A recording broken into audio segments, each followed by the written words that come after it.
Hello and welcome to the Road to Autonomy. The Road to Autonomy is brought to you in part by Stantec Generation AV. Stantec Generation AV combines some of the most experienced AV experts in the industry with the resources of a global engineering firm. Stantec Generation AV provides education, consulting, assessment, and guidance to any industry interested in autonomous vehicles. Learn more at stantec.com. Hello and welcome to the Road to Autonomy. I'm your host, Grayson Brulte. On today's episode, we're absolutely honored to have Rachad Youssef, Chief Product Officer BrightDrop. Rachad, welcome to the podcast, sir. Great to be here. Thanks for having me.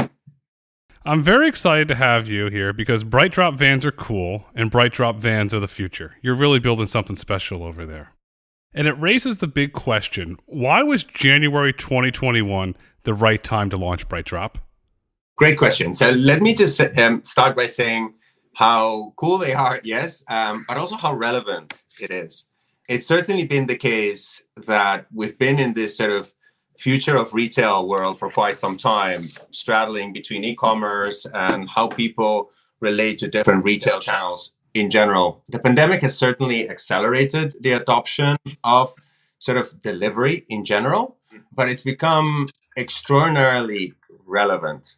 January 2021 was a great opportunity to announce what BrightDrop was going to do because it was a real date in terms of our ability to deliver. So today we have vehicles in the field performing deliveries in the LA area and very much with the ability to deliver the decarbonization goals of our customers and with the aspiration of really changing the efficiencies of how things get delivered. Today, we're seeing growth, an estimated growth of the delivery traffic of about 78% by 2030. That's a compounded increase of 36% per year. And that really has a tremendous impact, especially in the top 100 cities. So there was really a tremendous sense of urgency to bring a product to market that could be differentiated and really have impact on the way goods get moved. Not only did you bring a product to market, you delivered a product. As you said, the product's out in the field. Your customers are using it. 1 year after announcing, you delivered a product. I repeat, you delivered a product to FedEx in December 2021.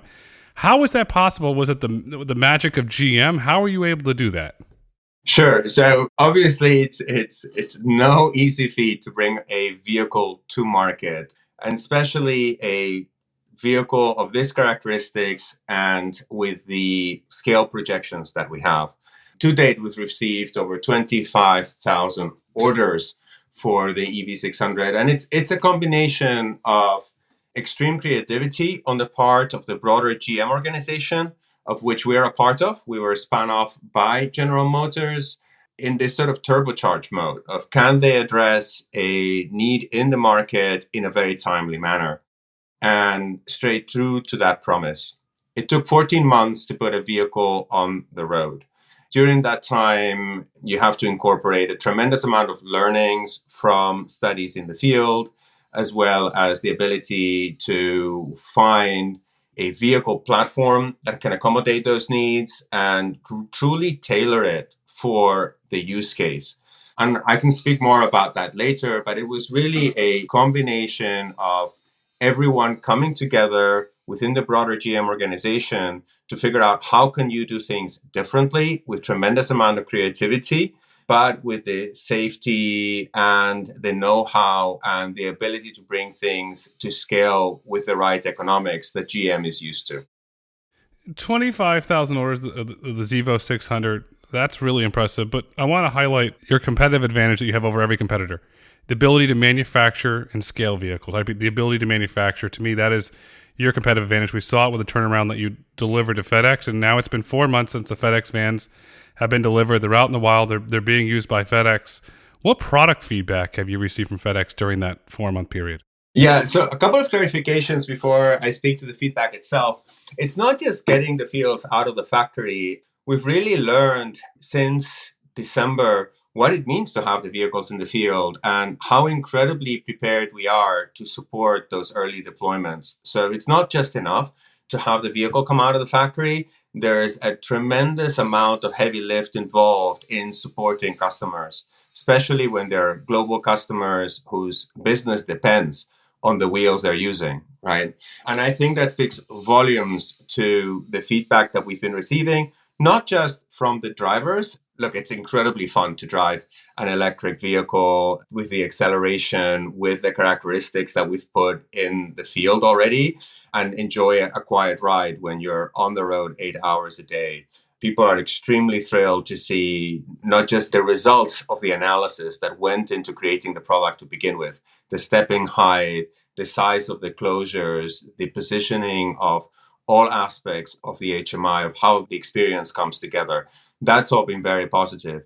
But what's also been positive is our ability to react to real world situations. We were capable of putting software fixes to, let's say, deal with charging inadequacies on our low voltage system before we had a real fix on the field, right? So the ability for us to operate within the context of the broader GM and have access to that service infrastructure has really paid off for our customers. And we're seeing a lot of very positive feedback on that front as well. Is the over-the-air updates, is that one way that you're incorporating the feedback that you're getting from your partners and from the drivers? Absolutely. I mean, it's still early days. We're very keen to see how far we can take this. You know, we've seen over-the-air updates on vehicles in the past for consumer-like features. But in this particular case, we're utilizing that in the context of a fleet. So we can bring high-value needed features and over time integrate ever more closely with the infrastructure of our customers as a result. You hit the nail on the head. This has been a common theme in this podcast, is integrating with the infrastructure. And I give you a lot of credit for understanding the infrastructure where you're going, because if the infrastructure is not there, your great vans are not going to be able to operate at peak performance, which raises the question, GM, you know, what Mary Barr has done has been phenomenal. In your opinion, what is the big strategic advantage of being part of GM? I don't think there's any one aspect of it. It is really an accumulation of things. You know, that instant credibility that we have today wouldn't happen without the legacy of General Motors. The strong foundation that we have across any number of things. Think of the role of OnStar on telematics, which provides us an extremely robust foundation for the work that we're doing. Think of the reach from a serviceability point of view, which is incredibly critical for our customers. All of those things come into play, but also the ability to rely on a number of GM platforms, including Ultium for our batteries or Ultify for our software-defined vehicle. All of those things come battle-tested for us and give us a tremendous platform to build on top of. If I'm a customer, let's just call me Acme Logistics and Delivery Services. To me, I want to buy vans from you because I trust GM, and I know, as I said this earlier, you have the ability to deliver the vehicle on time, not, hi, place the order to get your vehicle 5 years later. Hopefully we don't run out of money. No, you have the ability to, you're well capitalized in the ability to deliver the vans. That's incredible. Then you highlighted the Ultium batteries. The Ultium batteries have been incredible engineering. Do you see as those batteries get denser, and the longer ranges are available, will those eventually work their way into the BrightDrop vans? Absolutely. I mean, we're looking at a, let's say, extremely robust form factor with a use case that has an incredible reach, right? So the delivery vans, the delivery infrastructure is going to continue to grow and evolve, but we can innovate within. So the ability for us to incorporate new chemistries and new technologies with regards to the battery itself is a commitment from BrightDrop from day one. Hence the reliance on over-the-air updates, on software-defined vehicle principles, so that we can really bring those improvements to our customers over time. You're constantly focused on improvements. Now, I want to get into the fun part now, product. You have a beautiful product. It's well designed. What competitives does that beautiful product offer BrightDrop over your competitors? So first thing I want to highlight is we have products, as in multiple. We have different form factors today in the market. We have an EV600, as it's a 600 cubic feet version of what we're doing, and we have a smaller form factor, the 410, which is 410 cubic feet. But we also have Trace, which is an electric cart that allows us to containerize last mile. The ability for us to, within the sorting facility, designate which packages are going to be delivered where, and pre-containerize those in our vehicles, and then use human runners. These are little carts that have propulsion assistance. In other words, a single operator can push 200 pounds worth of load with ease all day long. Allows us to have a really compelling solution set that complements the vehicle, that reduces the time spent at the curb in dense urban environments. We were able to prove that with FedEx. We could reduce the number of routes. We could gain delivery efficiency by 25% by simply using technology that's tightly coupled together. We then use our software to tightly stitch our traces, our electric cards, with our electric vehicles to be able to achieve greater efficiency. So that's a very different mindset for a vehicle company, to approach this as a full solution end to end, and to partner closely with our customers on what is the right deployment model, how to make things work, and how to integrate within the context of their software infrastructure to make this all work. And you integrated the trace into the vehicle because the vehicle has, and I'm going to call it one of your coolest features, you've got the rapid load vehicle concept. The video on your site for listeners, go to brightdrop.com, watch the video. It's extremely well done. Talk about the concept, how it's integrated, because if I'm a delivery driver, I say, wow, BrightDrop made my life easier. This is phenomenal. Please, Mr. Employer, please get BrightDrop vans. Yes, and thank you for touching on making my life easier. Look, today, it is definitely the case that we're tackling multiple things at the same time. I live in San Francisco. I look out of my window. It is not atypical for me to see 3 deliveries happening at the same time on 3 different vehicles. And in some cases, 2 of those vehicles may have the same logos on them. And that's just a function of the fact that to meet consumer demands, the logistic companies have very little choice other than putting more vehicles on the road. And we looked at that and said, look, there must be a better way. There must be a way to drive more efficiencies out of this. And as a result, be able to lessen the burden overall, both on the infrastructure, on the environment, and on the human factor, right? Today, the vehicle only represents a small portion of the overall cost of what it takes to deliver a package to your home or to your place of work. And we think there's a much better way to deploy resources. And the rapid load vehicle is just one way of doing that. The ability to change how vehicles use the curb, for example. Back to the example in New York, by putting 6 electric carts in a vehicle and utilizing human runners, is what was used in both Toronto and New York pilots.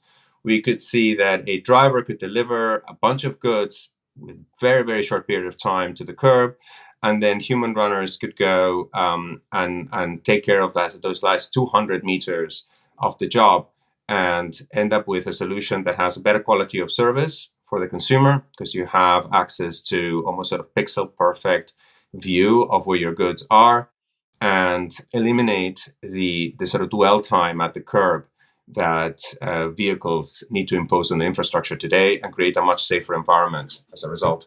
So it also opens up the pool of people that have access to this kind of work, right? You're now not manually moving 200 pounds of workload every day. You have a vehicle that's optimized for the use case, for what's otherwise, honestly, a very difficult work to do. We see drivers that get in and out of vehicles up to 150 times a day and are carrying packages over very long work hours under quite a bit of pressure, honestly, to meet the demands of today. And we feel that we have a solution set that alleviates a lot of that burden from the human into a system that's much better coordinated. I love the safer environment. I'm going to give you an example. I used to, years and years ago, I lived in New York City, and on 57th, between 6th and 7th, right north of the plaza, the UPS, FedEx, all delivery trucks would pile up 3 across, and the cars had to go like zigzag, like they're running a maze. And then one product here, one product, because you have the department stores and the hotels. And how great would it be if BrightDrop products there? They can have a designated parking spot. They can move all their stuff around. It'll make it safer for the pedestrians.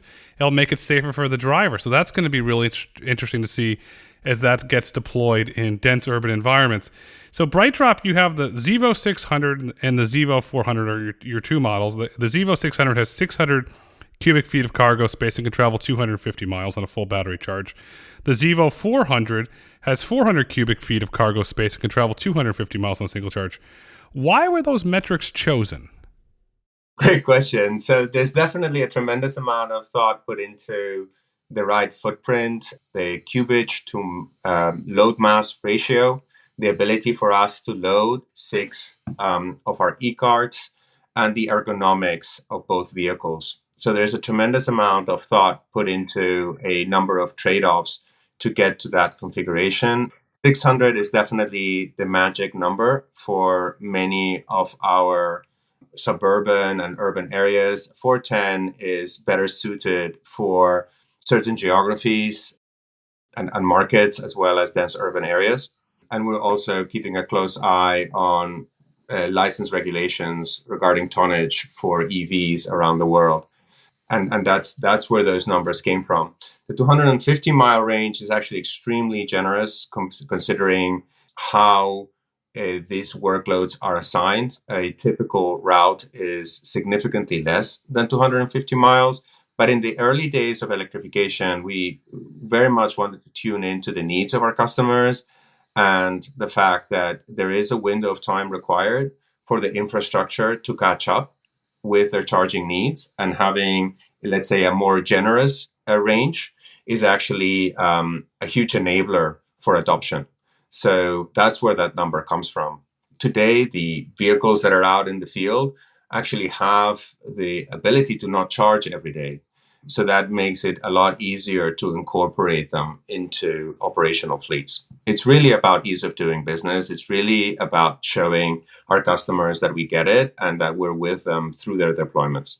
Also, from a driver standpoint, was this partially done to avoid range anxiety if the driver goes out? No, I don't want to go in that. I might not be able to charge him. Or was that part good in the calculation as well? That is exactly right. It's we know that we're going to be ahead in our deployments compared to how infrastructure can be installed. That sometimes the timelines for that are sometimes a little bit out of our customers' controls. So giving them a generous range is key in the early days while we learn and evolve.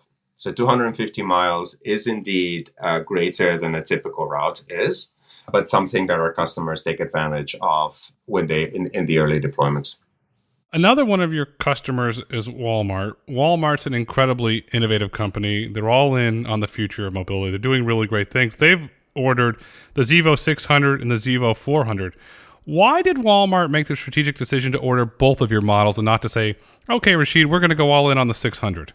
Yeah, that's a good question. So their decarbonization goals are admirable and a formidable partner for us. And they're looking at a wide range of applications, everything from grocery delivery to package delivery. So their needs are quite broad, and we're very happy to provide them with the right suite of products to address those needs. So yes, this is not a one size fits all. And we're partnering very closely with them in terms of how we want to deploy all of our assets with them. It'd be really neat for Walmart.com. Maybe they use the 400. Maybe perhaps for the Walmart groceries, they use the neighborhood stores. They use the 600. It'll be really interesting to see how Walmart uses it. Walmart, I can't wait to see you using BrightDrop vans in the wild here. Rachid, from an infrastructure standpoint, what is needed to operate a BrightDrop van as part of a large commercial fleet? Obviously, you have to have the charging, but are there any other infrastructure needs that you have to do in order to operate a BrightDrop van? Luckily enough, no. I mean, for us, the infrastructure really is key from a software point of view. So the software assets that we're developing internally that let's say tightly stitch our e-cards and our electric vehicles together, that's a huge component of what makes this deployment successful. But in terms of physical requirements for fleets to use our solution set, it's really about sorting out charging and really benefiting from the advantages of, let's say, the lower maintenance requirements and overall lower total cost of ownership requirements, honestly, of electric vehicles. So that's really what people can take advantage of. So I would say it's the contrary. I think there's less requirements in our world than in the world they live in today. Lower maintenance, lower cost of ownership, lower carbon. That's a win-win-win. That's exactly what we're after. Where it's coming. Everybody's after it. The van market's hot. It's an extremely hot market. How do you see the electric van market evolving over the coming years? It seems seemingly you get an announcement here, you get an announcement there of new electric vans coming online. But again, I'm going to harp on this. They don't have the manufacturing capabilities that BrightDrop has. How do you see that market evolving over the years? Yeah, it's extremely relevant in the sense that today we see the number of, let's say, package miles going up and the number of passenger miles not corresponding to the same level of growth, right? So it is an extremely relevant. From a decarbonization point of view, these are vehicles that are working all day long. They're not commuter vehicles that sit in a garage all day. So that's where we see a tremendous amount of attention being played to the space, is because the role they play in society. And it's a great place for us to be. Today, we find ourselves in a let's say formidable space because we were able to bring a product to market before anybody else at scale. But we are certainly aware that there's other players in the market that are going to be pursuing this opportunity. So we're going to be evolving and we're going to stay ahead of the curve. We see the opportunity of sort of right-sizing the vehicle to meet the demands, and we see price pressures down the line as well that we want to be able to respond to. That's fair. How do you see the BrightDrop product evolving? Will it come from feedback from your large fleet customers? Hey, BrightDrop, can you add this feature? Hey, would it be great if you move this? Is that kind of how the product will evolve? I think there's two ways to look at this. Number one, we have incredible partners in our launch customers. I couldn't ask for more representative global players than Walmart and FedEx. Now, Walmart literally being sort of the largest retailer in the world, and FedEx being the best representative of the delivery business. So there's definitely no end of learnings that we're already seeing today. But the future of retail still needs to be written, right? Today, we're adapting existing tools for a commerce model that didn't really exist that long ago.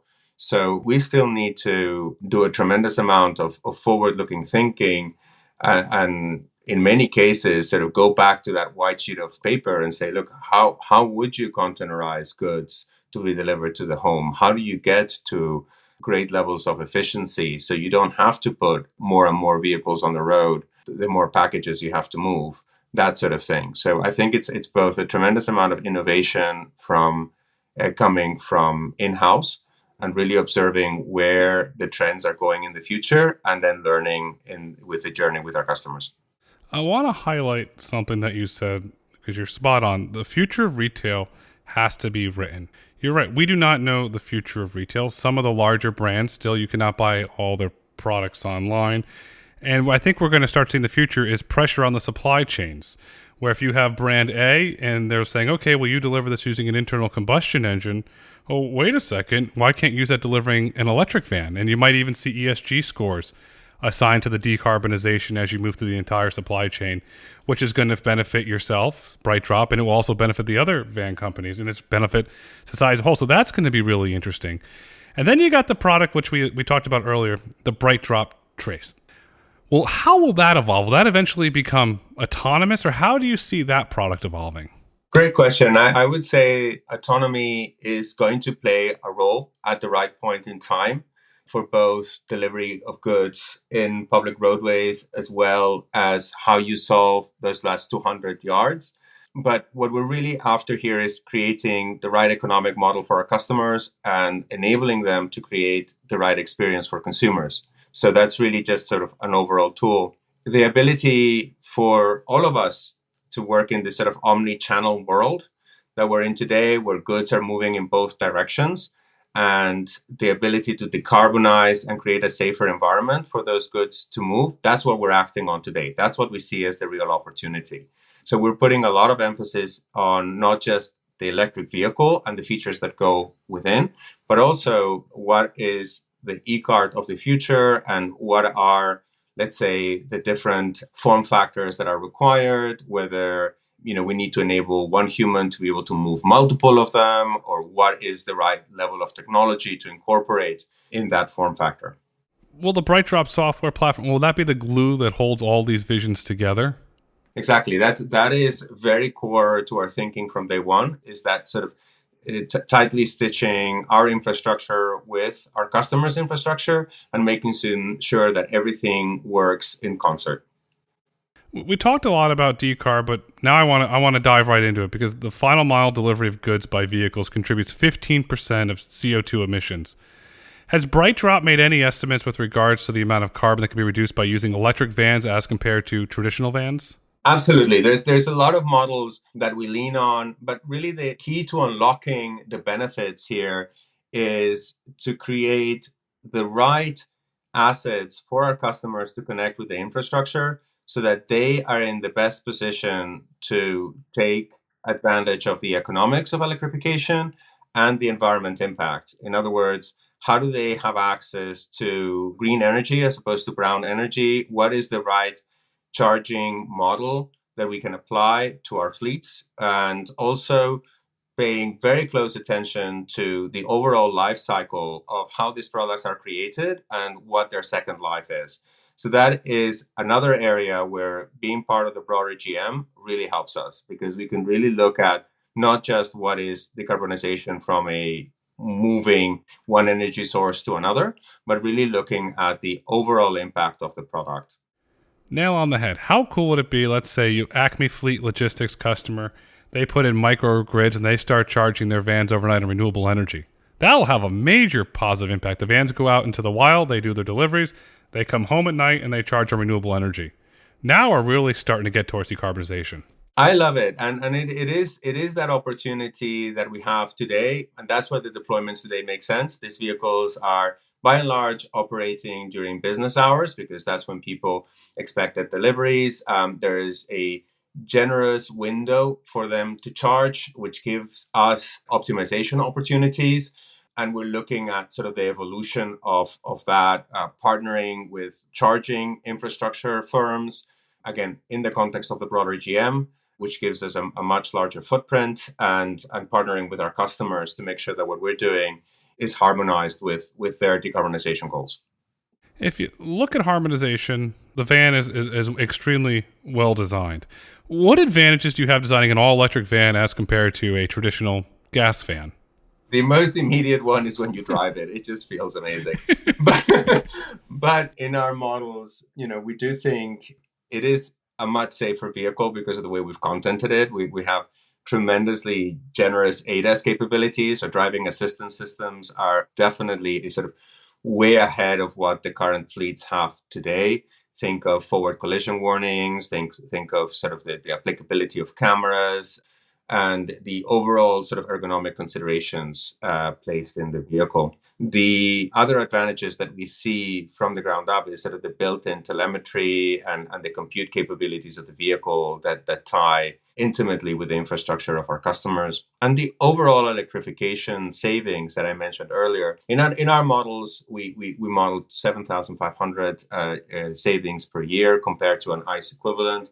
And our customers' models, in the case of FedEx, sometimes show much larger numbers in the order of 12,000 per year, which pretty much brings the vehicle even to price parity, which is fantastic. So we're definitely seeing, and we'll monitor over time, exactly what the overall total cost of ownership is for an electric vehicle. But there's clearly a positive case to be made. A positive case, understatement. $7,500 a year in savings. If I'm a CFO, I'm banging on your chief revenue, chief sales officer's door and saying, okay, I can save $7,500 a year by operating the BrightDrop vans. I want to order them in droves. And it's pretty obvious that's what's happening with your customers, because they're ordering them by the thousands. It's really incredible. It's not this, well, I'll order one, I'll order two. No, I'll take 1,000. I'll take 10,000. I'll eventually going to get 100,000 orders. So well done, BrightDrop. On the design standpoint, you were at Zoox. We first met years and years ago at Zoox. Zoox has a design culture. How did Zoox influence how you approach design and product? I've been very fortunate to have worked for companies where design played a critical role. And I would say that for Zoox, and even for companies like Neo that I joined later, good design for me in this space comes with purpose. In other words, you're really looking for elegant ways to bring simplicity to complex situations and come with the right level of resolution, whether it's the placement of a cup holder or the right sizing of a cargo area so it's easy to maneuver within. Certainly the problem space at Zoox was quite, I would say, challenging in the sense that people hadn't seen what a robotaxi would look like in the future. So there was a lot of sort of first problems to be resolved and addressed. And in the case of BrightDrop, the same holds true. We're very much looking at very new form factors. We're looking at how to make a usability core element of what we're doing because we see the challenges that companies are having retaining and hiring their workforce. So we're definitely applying the same principles here to create a product that's truly differentiated and at the same time extremely practical in its day-to-day application. You're clearly thinking through the design. Isn't there an element on the BrightDrop vans where you measured the height of the vehicle so the driver can get it in easier and out easier? That's what we refer to as step-in height, but it doesn't stop there. It's really the position of the seat, the overall ergonomics, and we look at comfort not just in terms of like what is the right seating area or the seating configuration and what are the right features to have, but really what does it mean to get in and out of the vehicle 150 times a day? Like in the real world, what does that actually mean? Where are there strain points, when you reach to close a door or when you're accessing the bulkhead? Or where do you want your quick cargo access areas to be in the front cabin, which are typically sort of improvised in the existing design? How do we get to a level of efficiency? So there's definitely an element of safety, which is extremely important. In other words, we're trying to avoid repetitive stress injuries. There's an element of comfort because retaining drivers is extremely important as well. And there's an element of seconds count, which is the reality of the business. So we want to make it as easy as possible for the vehicle to help the driver throughout the day. Is this why the decision was made to build the BrightDrop vans from the ground up on day one? That is exactly right. I mean, there's always that sort of first principles white sheet of paper opportunity that can only be taken advantage of so many times.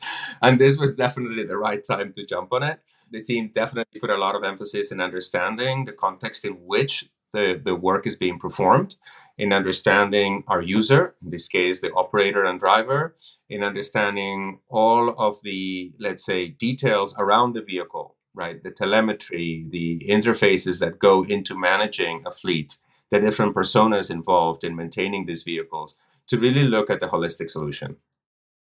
So your customers' drivers have to be over the moon happy driving these vans. Except for the fact that they don't have enough of them, but yes. That's a great problem for your business office to have, though. Yes, indeed. So we're seeing the demand for urban last mile is estimated to grow 78%. I repeat, 78% by 2030. That's 8 years away. That's not George Jetson future. That's only 8 years away. As we work towards that future, in your opinion, what is the future of last mile delivery? I mean, luckily for people like me, it hasn't been written yet. I think it's up to us as part of the industry to really shape how to create something that is truly sustainable and really how to meet the customer where they want to be. I feel that like a lot of this sort of omni-channel retail presence that exists today kind of evolved organically, and people are leaning on 3PLs and logistics firms that happen to be best suited.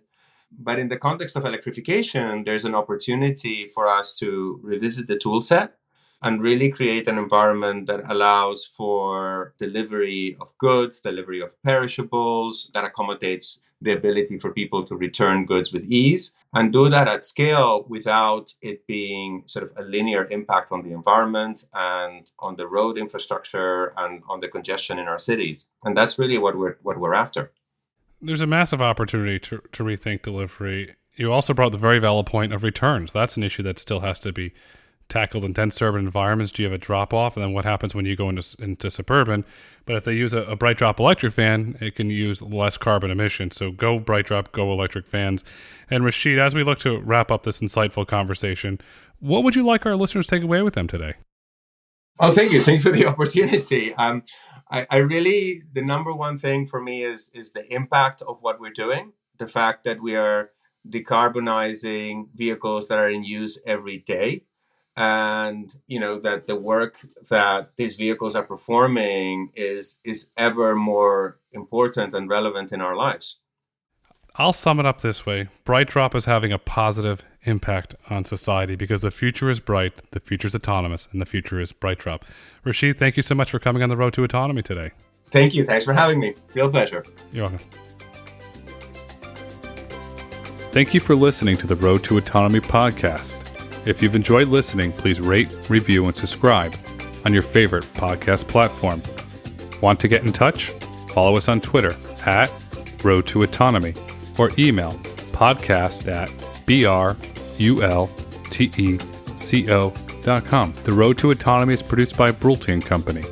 The views and opinions expressed on the Road to Autonomy podcast do not necessarily reflect the views and opinions of Brulte & Company.